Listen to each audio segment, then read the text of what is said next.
Aisee, jambo mimi ambalo linanitisha sana kwenye wokovu nilioupata na ninaloliogopa sana kwenye Biblia linapatikana kwenye kitabu cha Wakorintho wa kwanza 13. Linatisha, lakini tunachukulia simple tu, kawaida tu, lakini mimi kuna namna ambavyo naliogopa. Paulo anasema nijaposema kwa lugha za malaika na za wanadamu, kama sina upendo mimi si kitu.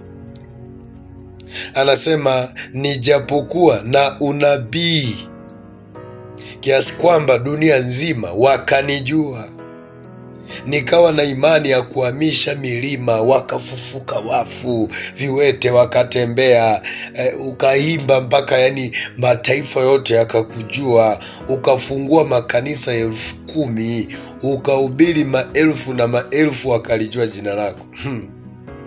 Kuambia kama sina upendo mimi si kitu.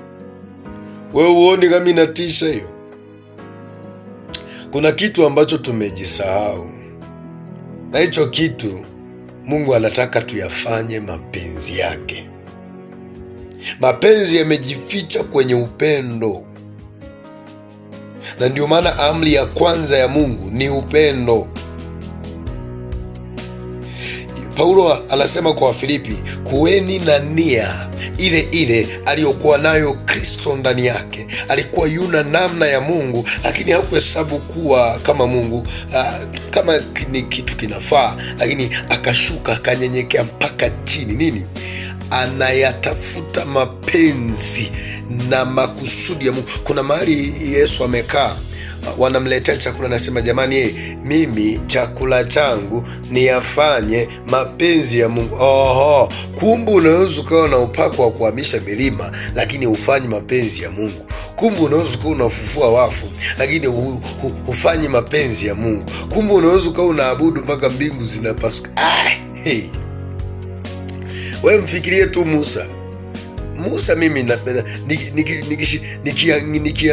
nikiangalia mfano wa Musa ameongea na Mungu. Mungu anasema huyu ni mwaminifu kwangu, nitaongea naye uso kwa uso. Lakini alipofanya ujinga, Mungu akasema wewe bwana utakufa. Akamwambia narudi, mtakufa, hamuingii kwenye nchi ya ahadi kwa sababu nyie hamjanistahi, hamjaniheshimisha. Kwa lugha nyingine, mmechukua utukufu wangu. Hili swala lilikuwa ni mtego kwa Petro na Yohana pia. Petro na Yohana walikokuwa wakikwea kwenda hekaluni, walipomfungua yule kiwete pale mlangoni, watu wakawa wanakazia macho wakifikiri hawa ndio Mungu. Wakina Petro wakashtuka, wakasema kosa kama hili alifanyaga Musa na Haruni, sasa ngoja na sisi hapa tujichomoe. Petro akasema jamani, mbona mnatukazia sisi? Haya mambo hatujafanya sisi, aliyefanya ni Mungu, yule Mungu Bwana wa Bwana wetu Yesu Kristo. Si Mungu atusaidie.